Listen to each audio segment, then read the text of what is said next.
Fala pessoal, bem-vindos a mais um vídeo. Hoje nós vamos falar a respeito de 10 aspectos, os 10 principais aspectos da economia comportamental. Então, para começar, o que é a economia comportamental?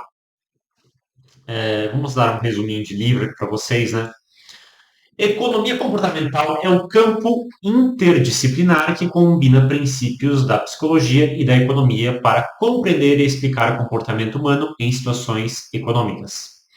Ao contrário da teoria econômica tradicional, que assume que os indivíduos são racionais e tomam decisões baseadas em maximização de utilidade, a economia comportamental reconhece que os seres humanos são influenciados por fatores emocionais, cognitivos e sociais que podem levar a decisões irracionais ou inconsistentes.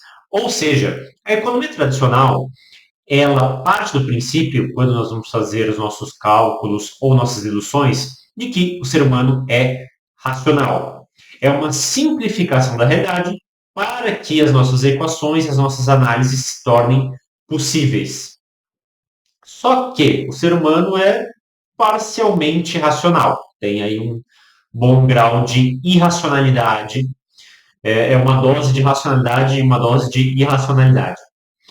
Ou seja, nós somos influenciados por fatores emocionais, cognitivos e sociais. E isso faz com que o resultado não seja um resultado ótimo, um resultado que leve à maximização de utilidade dos indivíduos. Ou seja, o ser humano não faz a escolha racional, não tem a atitude racional, certo? Em vez de analisar o comportamento humano apenas com base em modelos matemáticos e cálculos racionais, a economia comportamental busca compreender como as pessoas realmente tomam decisões, na prática considerando aspectos psicológicos e sociais.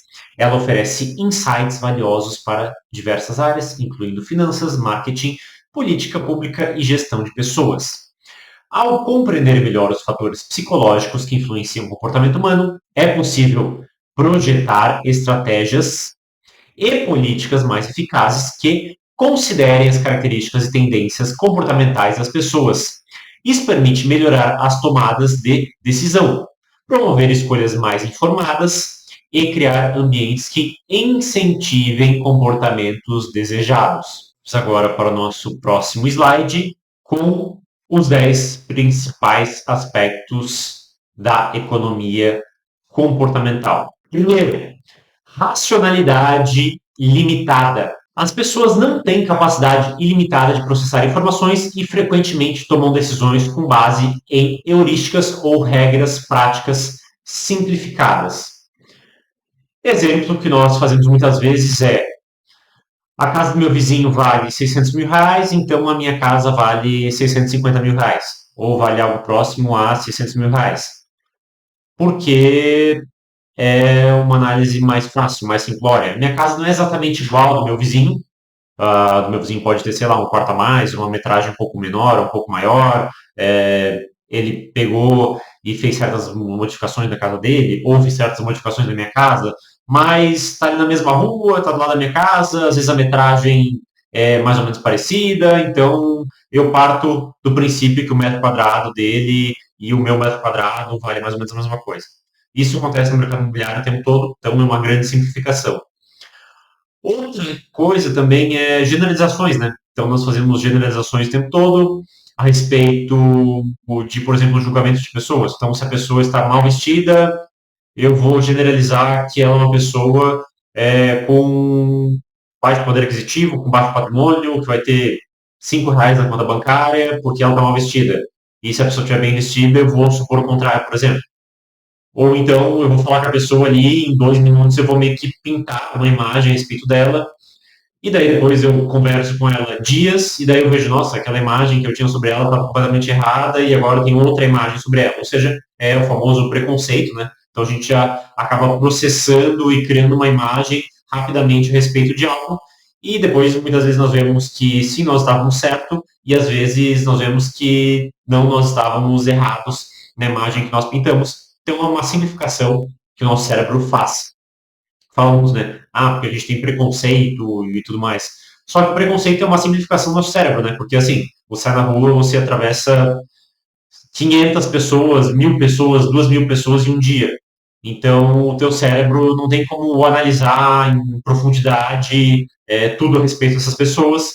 Então, se a pessoa estiver muito bem vestida, o teu cérebro vai dizer, opa, essa pessoa pode ser mais interessante, ou provavelmente ela não vai te assaltar, ou algo do tipo. E se a pessoa estiver mal encarada e estiver muito mal vestida, você pode ficar, opa, deixa eu cuidar aqui da minha carteira, deixa eu trocar de calçada e coisas nesse sentido. E você pode estar completamente enganado. A pessoa extremamente bem vestida vai te assaltar e a pessoa extremamente não só mal vestida, mas mal encarada vai ser super gentil talvez com você, mas o seu cérebro acaba colocando ela automaticamente em alguma caixinha, imaginando que ela vai ter certo tipo de comportamento. Agora, número 2, aversão à perda. Aversão à perda. A dor de perder algo psicologicamente é psicologicamente mais intensa do que a satisfação de ganhar algo de valor equivalente. Então, se eu fizer a seguinte proposta para você, vamos girar uma moeda, se der cara eu ganho R$ 50, você me dá R$ 50, ou seja, você perde R$ 50, e se virar coroa, eu te dou R$ 50. A maioria das pessoas não vai gostar de fazer esse tipo de aposta, porque as pessoas têm aversão à perda, então ela vai acabar não querendo fazer esse tipo de aposta. Mas mesmo que eu faça, às vezes, uma operação vantajosa para ela, então, por exemplo, vamos girar uma moeda, se sair cara, eu te dou R$ 51, e se sair coroa, você me dá 49. Ou seja, estatisticamente, é uma operação positiva para você, mas as pessoas muitas vezes não vão gostar justamente por causa dessa aversão à perda. Não sei que seja algo muito discrepante, né? Aí tudo bem. Mas se for algo muito próximo, mesmo que seja estatisticamente vantajoso para a pessoa, ela vai ter uma sensação ruim de entrar nesse tipo de operação, porque elas têm uma aversão à perda muito grande.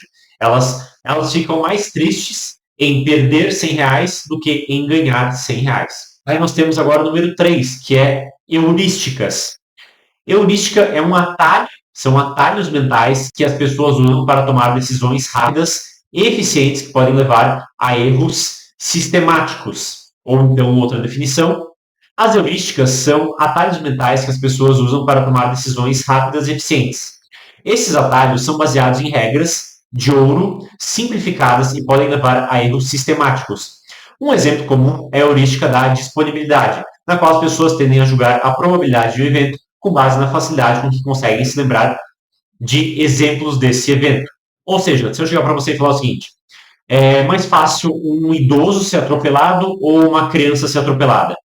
Se a pessoa, ao longo da vida dela, viu uma criança ser atropelada, ela vai dizer que tem uma maior probabilidade de uma criança ser atropelada. Se ela, ao longo da vida dela, viu alguma vez um idoso sendo atropelado, ela provavelmente vai dizer que a probabilidade maior é de um idoso ser atropelado. E aí você vai apertar, Marcos, qual que é a probabilidade maior? Também não sei, não fiz essa pesquisa. Ou então, se a pessoa já foi assaltada e você perguntar para ela se a cidade onde ela mora é violenta, provavelmente ela vai dizer que sim. E se a pessoa nunca foi assaltada e você perguntar se a cidade que ela mora é violenta, ela tem uma chance muito maior de dizer que não. Ou seja, frente ao que ela viveu, experienciou na vida dela, ela vai ter uma visão, uma análise diferente sobre as situações. Em quarto lugar, nós temos o efeito de ancoragem, que é a tendência de depender fortemente na primeira informação recebida, que seria a âncora, ao tomar decisões subsequentes. Então, se eu chegar para vocês, numa sala, por exemplo, me disser bem assim, quanto que custa essa calculadora aqui? Aí alguém vai falar, por exemplo, custa R$ 100. As pessoas após essa primeira pessoa provavelmente vão falar um valor próximo a R$ 100. Vão falar, R$ 90, R$ 110, 120, 80. Geralmente vai ficar próximo desse valor de R$ 100. Se a primeira pessoa, depois que eu mostrar a calculadora, falar o seguinte, essa calculadora eu acho que custa R$ 200. O que vai acontecer é que provavelmente nós vamos ter muitos valores próximos a R$ 200. 190, 180, 210, 220. Então, esse viés de ancoragem é muito forte. Isso acontece também até o que você acha sobre tal pessoa. Se a primeira pessoa der uma posição negativa sobre essa pessoa, existe uma tendência que as outras também deem uma posição negativa. Se a primeira pessoa der uma posição positiva, os outros tendem a dar uma posição positiva também. Isso acontece até, fizeram um teste muito interessante, foi aqui no Brasil, se não me engano. Eles chegavam para as pessoas e falavam, olha, eu tenho aqui uma escultura de uma tribo, não sei o que das quantas, é uma tribo com 50 pessoas, tem 50 pessoas nessa tribo. Quanto que você acha que vale essa estátua de madeira aqui? Aí, o viés de ancoragem é tão forte que as pessoas começaram, eu daria R$ 50, eu daria 80, eu daria 100, eu daria R$ 60, e por aí vai.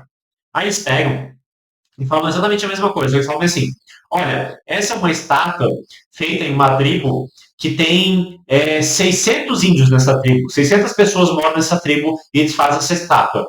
Por quanto você acha que ela deveria ser vendida? Aí as pessoas, R$ 600, 700, 800, R$ 500, 550, ou seja, esse viés de ancoragem, esse efeito de ancoragem, ele é tão grande que mesmo não sendo relacionado o preço com o número de pessoas, sendo duas coisas diferentes, as pessoas ancoraram naquele número e começaram a dizer o número 600, algo próximo do número 600 na segunda tentativa, né? E na primeira, algo próximo a 50. Então, esse efeito de ancoragem é muito forte. Aí nós temos, em número 5, o viés de confirmação. O viés de confirmação é a tendência de procurar, interpretar e lembrar informações de maneira que confirme as próprias crenças pré-existentes. Nossa, isso é um problema grande, né? As pessoas têm certas crenças, têm uma visão de mundo e elas lembram aquilo frente às crenças dela. Isso é até engraçado, pessoas que vão contar histórias, né? Então elas. Eu vou contar uma briga que aconteceu. Ela diz: eu cheguei para a pessoa e falei, bom dia, meu caro. E a pessoa foi lá e falou que não sei o que. Aí a outra pessoa vai falar: a pessoa chegou e falou que dia e não sei o quê. De uma forma agressiva. E eu só falei que eu queria tal e tal coisa. Ou seja, cada um lembra o que aconteceu de uma forma completamente diferente, geralmente puxando a sardinha para o seu lado. Outro resumo desse viés cognitivo, esse viés de confirmação, os viés cognitivos são padrões sistemáticos de desvio do raciocínio lógico. Eles influenciam as decisões das pessoas, levando-as a cometer erros previsíveis. Alguns exemplos de viéses cognitivos comuns incluem o viés de confirmação, no qual as pessoas tendem a buscar informações que confirmem suas crenças pré-existentes. E o efeito ancoragem, em que as pessoas são influenciadas por valores de referência arbitrários ao tomar decisões. Número 6, nós temos o efeito de enquadramento. É a maneira como uma questão ou problema é apresentada pode influenciar as questões e julgamentos das pessoas. Por exemplo, se você for fazer uma cirurgia e o médico falar assim: olha, você tem 90% de chance de sobreviver, você vai ficar feliz. Mas se o médico chegar para você: olha, você tem 10% de chance de morrer. Opa, aí você já vai ver a situação de uma forma negativa. Então, se ele fala aquilo pelo lado positivo, você vê aquilo como positivo. Se ele fala a mesma coisa pelo lado negativo, digamos assim, você vai ter uma visão negativa a respeito daquilo que ele falou, por mais que a porcentagem seja exatamente igual. Se tem 90% de chance de dar certo, há 10% de chance de dar errado. Se há 10% de chance de dar errado, há 90% de chance de dar certo. Mas a maneira que ele fala vai acabar afetando a maneira como você vê aquilo. Que é também essa questão de framing, que eles chamam no inglês, né? O framing se refere à forma como uma questão, um problema é exibido. A maneira como as informações são apresentadas pode ter um impacto significativo nas decisões das pessoas. Por exemplo, expor o mesmo dado estatístico com uma perspectiva positiva ou negativa pode levar a respostas diferentes. Em sétimo, nós temos a contabilidade mental. Isso acontece, por exemplo, quando eu vou comprar uma garrafa em uma loja, e essa garrafa, digamos que ela é R$ 30. Ela está sendo vendida a R$ 30. E aí chega alguém e me fala o seguinte: olha, a 300 metros ao leste dessa rua tem uma loja que vende essa mesma garrafa por R$ 25. O que acontece muitas vezes? A pessoa, nossa, R$ 25, R$ 30, R$ 25, eu vou lá andar 300 metros e vou comprar a garrafa lá, porque a diferença é muito grande. Só que se essa mesma pessoa vai, digamos, comprar um tênis em uma loja, e digamos que esse tênis é R$ 500. Aí chega uma pessoa para ela e fala o seguinte: olha, a 300 metros à direita ou à esquerda dessa loja, eles estão vendendo esse mesmo tênis, tem uma outra loja vendendo esse mesmo tênis por R$ 495. Ou seja, exatamente um desconto de R$ 5, assim como no primeiro exemplo. O que essa pessoa tende a fazer? Ela tende a não ir nessa outra loja buscar o produto mais barato. Por quê? Por mais que o valor seja exatamente o mesmo, no primeiro caso ela vai economizar R$ 5 e no segundo caso ela vai economizar R$ 5. Só que, percentualmente, no primeiro caso ela vai economizar aí quase 20% no valor total, né? E no segundo caso ela vai economizar 1% no valor total. Então, por mais que o valor absoluto seja o mesmo, o valor percentual é diferente. E ela anda os 300 metros para economizar R$ 5 em algo que vale R$ 30, mas não anda os 300 metros para economizar R$ 5 em algo que está sendo vendido por R$ 500. Ou seja, a contabilidade mental que essa pessoa está fazendo acaba sendo diferente, o que não faz sentido, porque ela, nos dois casos, vai economizar R$ 5. Oitavo, nós temos o efeito de posse. As pessoas atribuem mais valor aos itens simplesmente porque os possuem. Então, se eu possuo uma vaca, ela vale, ou melhor, se você possui uma vaca, ela vale R$ 1.500. Se eu possuo uma vaca, ela vale R$ 1.600. Se eu tenho um carro, ele vale R$ 50.000. Se você tem o mesmo carro, com a mesma quilometragem, o mesmo ano, ah não, aí ele só vale R$ 49.000. Ou seja, eu sempre dou um valor a mais para aquilo que é meu, só porque ele é meu. Então, essa calculadora aqui na sua mão vale R$ 200. Na minha vale 220. Ou seja, eu sempre quero jogar um pouco acima só porque é meu. É interessante isso, né? Como se fosse um viés de eu querer valorizar mais aquilo que é meu. Parece até um viés de meio de autoestima, sabe? De querer ter uma autoestima maior. Então, assim, só porque é meu vale mais. Existe. Como se.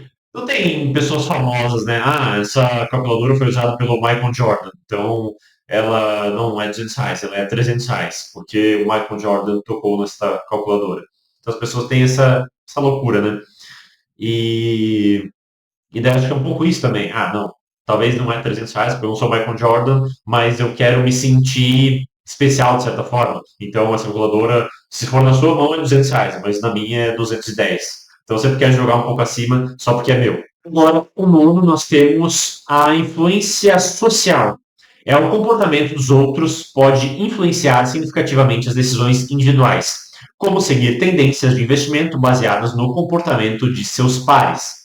Então, nós temos isso no mundo da moda, né, o tempo todo. Ah, fulana de tal usou a calça do avesso, então agora a moda é usar calça do avesso. A pessoa utilizou, sei lá, o boné quadrado, então agora vamos usar o boné quadrado. Agora a moda do verão é usar, sei lá, boné pro lado, então vamos usar boné pro lado.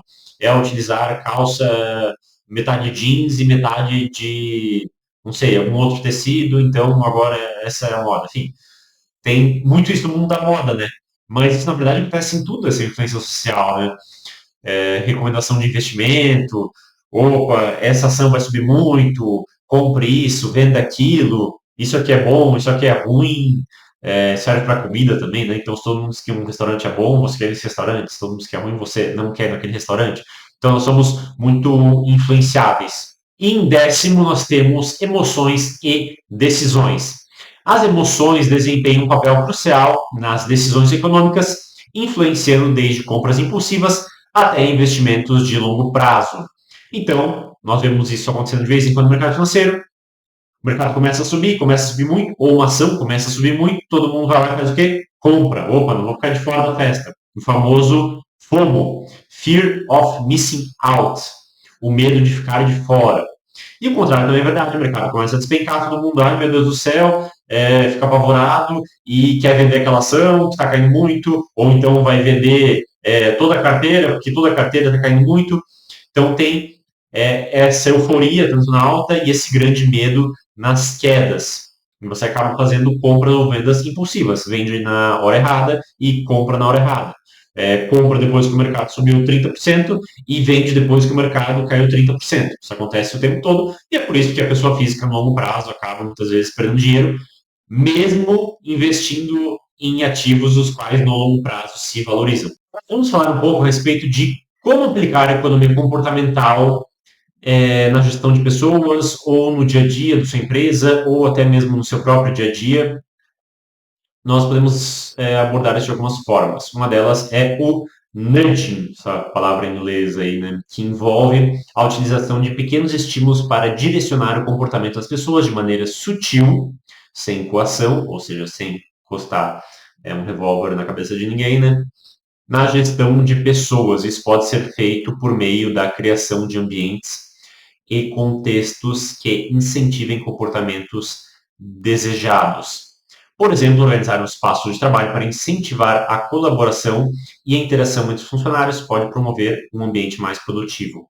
Outra forma, eu vi isso na Ásia ou na Europa, não lembro exatamente, onde eles colocavam certos desenhos na escada de um metrô e aí isso acabava incentivando as pessoas a irem escada, subirem a escada, né, no metrô e não pegarem a escada rolante. Ou seja, incentiva as pessoas a fazerem um exercício.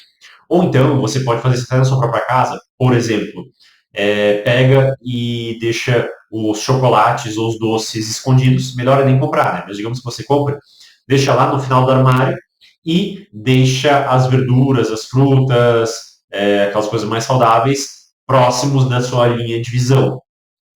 Você pode fazer isso no seu negócio também. Então, eu quero que os meus funcionários se alimentem bem. Digamos que você tenha comida na sua empresa, você deixa aquelas comidas mais saudáveis próximas do campo de visão dos funcionários e aquelas não tão saudáveis mais distantes do campo de visão dos funcionários. Então, você acaba sutilmente fazendo com que as pessoas se alimentem melhor ou façam mais exercício. Você acaba incentivando elas, de certa forma, sem que elas nem percebam, a ter certo comportamento. Aí nós temos também feedback e recompensas. Feedback todo mundo sabe o que é. Então, você trazer uma mensagem a respeito de qual foi o desempenho daquela pessoa em algo que ela fez, seja positivo ou negativo. E recompensa é você recompensar a pessoa por ela ter feito algo ou ter tido uma atitude a qual beneficia a empresa ou a qual foi benéfica para vocês. Pode ser até no seu caso. Então, se eu pegar e concluir tal coisa, eu vou me presentear com XYZ. Então, isso pode ser aplicado tanto para os outros quanto para você mesmo. E aí, no caso das outras pessoas, é importante você dar algo o qual as pessoas valorizem. Pode ser um presente, pode ser dinheiro, mas, por exemplo, um presente, que presente? Pode ser que uma pessoa vai gostar de um presente, outra pessoa vai gostar de outro tipo de presente. Então, tem que ser algo específico para cada um. Outra forma que você pode influenciar é através da arquitetura. Então, você pode ter um negócio o qual promova a colaboração, a interação entre os colaboradores, entre os funcionários, ou um negócio qual não promova essa interação. Então, você organiza o escritório, a sua empresa de uma forma onde haja mais ou menos interação, dependendo do seu objetivo. E nós podemos dar exemplos simples a respeito disso no nosso dia a dia de facilidades. Então, se eu tenho uma academia do lado da minha casa, eu vou tender a ir mais na academia. Se eu quiser comprar uma barra de chocolate, eu preciso sair da minha casa e andar 2 quarteirões, e eu tenho uma fruta do lado da minha geladeira, provavelmente eu vou comer a fruta e não a barra de chocolate. Ou seja, eu dificulto aquilo que eu não quero e facilito aqueles tipos de comportamento que eu quero. Você pode fazer isso na sua casa também. Então, se eu deixar a roupa de ir para academia na frente do meu armário e a roupa de sair para ir comer um hambúrguer na parte de trás do meu armário, eu vou estar influenciando a minha cabeça de forma sutil a ir mais para a academia e ir menos comer hambúrguer. Então, são várias coisas que eu posso fazer no meu dia a dia para facilitar um certo tipo de comportamento, o qual eu quero, e dificultar um tipo de comportamento, o qual eu não quero. Isso pode ser feito dentro de um ambiente, uma empresa, pode ser feito dentro da sua casa, pode ser feito na sua vida também. Outra parte importante tanto, isso em tudo, né? Em relacionamento com as pessoas, pode ser dentro de um círculo familiar, pode ser dentro de uma empresa, é uma comunicação eficaz. A economia comportamental destaca a importância da comunicação eficaz na gestão de pessoas. É fundamental que gestores sejam claros e transparentes na comunicação das metas, das expectativas e dos valores da empresa. Além disso, é importante utilizar técnicas de framing para apresentar as informações de forma persuasiva e envolvente, ao utilizar histórias e exemplos concretos, criar um impacto emocional que influencia positivamente o comportamento dos colaboradores. Ou seja, pessoal, clareza e comunicação em tudo que você faz. Às vezes eu vejo em alguns negócios, as pessoas elas têm uma falta de clareza muito grande a respeito daquilo que elas querem, do objetivo que elas buscam e a forma como alcançar esse objetivo. E às vezes em outros lugares até existe uma clareza por parte da gestão, mas existe uma falta de comunicação com o resto da empresa a respeito de qual é esse objetivo e o caminho para alcançar esse objetivo. Não precisa ser exatamente o caminho, porque às vezes até a gestão não sabe, mas assim, mais ou menos para direcionar o resto dos colaboradores a alcançar esse objetivo, isso é muito importante. E aí alguns vêm com a desculpa, mas é porque você tem informações sensíveis na empresa, então nós acabamos encapsulando os funcionários para que não vazem informações para nossos concorrentes, etc, etc. E assim, esse discurso, por um lado, faz. Sabe aquelas. Tem algumas coisas, né, que eu acho máximo.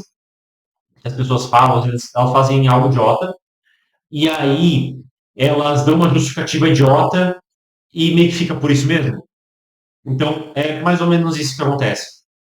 Ah, sei lá, eu dei 3 tiros no peito de uma pessoa. Tá, o que que a pessoa fez? Ah, ela olhou pra mim estranho. E a pessoa fala isso como se justificasse o que ela fez. E daí você fica pensando, nossa, mas isso não é uma justificativa, você só falou algo extremamente idiota. Então, é, em relação a essa questão de encapsular, isso realmente existe uma. Isso realmente faz algum sentido. Só que você quer, às vezes, você tem tanto medo em alguma informação não vazar, e é uma coisa que no final das contas acaba prejudicando muito a tua empresa, os teus colaboradores, a tua equipe, porque eles ficam fazendo as coisas meio que às cegas e a empresa não cresce, a empresa não dá certo, porque você tem muito medo de vazar alguma informação e é uma distorção, porque você acha que, nossa, está todo mundo. Sabe aquela pessoa que ela acha que está todo mundo pensando nela, está todo mundo olhando para ela, ela sai na rua, ah, estão todos olhando para mim, ah, não sei o quê.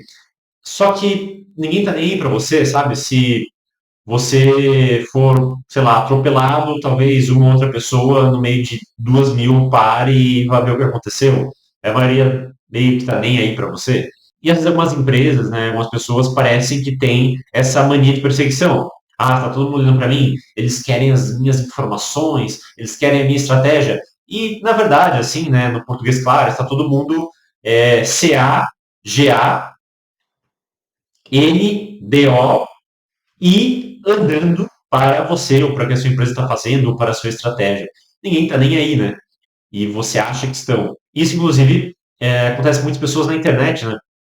As pessoas têm um bloqueio, às vezes, de estar na internet ou de falar em público, porque elas têm na cabeça delas que, nossa, as pessoas vão me julgar, ou vão pensar isso, ou vão pensar aquilo, só que, assim, 99,99% do planeta nem sabe que você existe, e se você morresse hoje, ninguém iria ligar.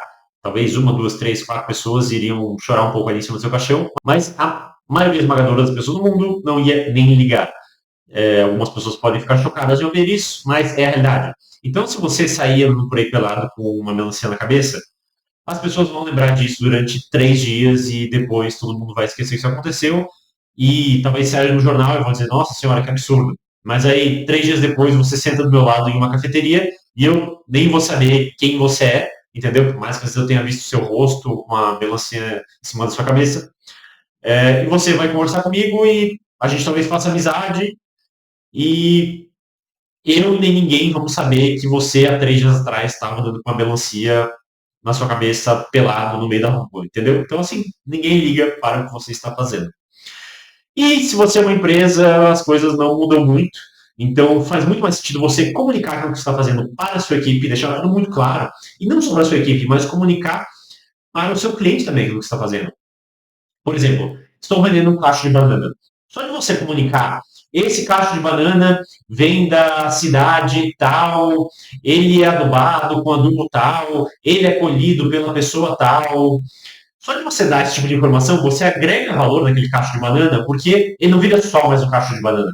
Vira um cacho de banana com certas informações. Então você vai dizer, nossa, mas todo mundo planta na cidade tal, com adubo tal, e a pessoa tal que colhe, não tem nada de diferente, não tem um diferencial. Mas só de você dar a informação, parece que existe um diferencial. É, por exemplo, quando eles falam, essa vodka é tripla filtragem, foi filtrada 3 vezes. Mas toda vodka é filtrada 3 vezes, basicamente, né? É meio que um standard da indústria filtrar 3 vezes a vodka. Só que quando você comunica isso para o seu cliente, você acaba agregando valor, por mais que todo mundo faça. Então, ser transparente com o seu cliente e dar informações para o seu cliente acaba agregando valor à sua marca. Se isso acontece com o seu cliente, imagina o que não acontece dentro da sua própria empresa com o seu colaborador. Você dá uma visão clara, você dá um caminho claro e você munir ele das informações necessárias para que ele faça um trabalho mais eficiente possível. Então, não fique com tanto medo de alguma informaçãozinha vazar, a qual na sua cabeça você acha que é importante, mas o resto do mundo não liga, e seja mais claro na sua comunicação com todo mundo, com a sua esposa, com o seu marido, com seus pais, com seus filhos, com seus amigos, na sua empresa, com seus funcionários, com seus colegas de trabalho, enfim, quem quer que seja, seja extremamente claro na sua comunicação. Tá certo? Bem, pessoal, pelo vídeo de hoje é isso. Espero ter entendido, espero ter gostado. Um abraço e até o nosso próximo vídeo.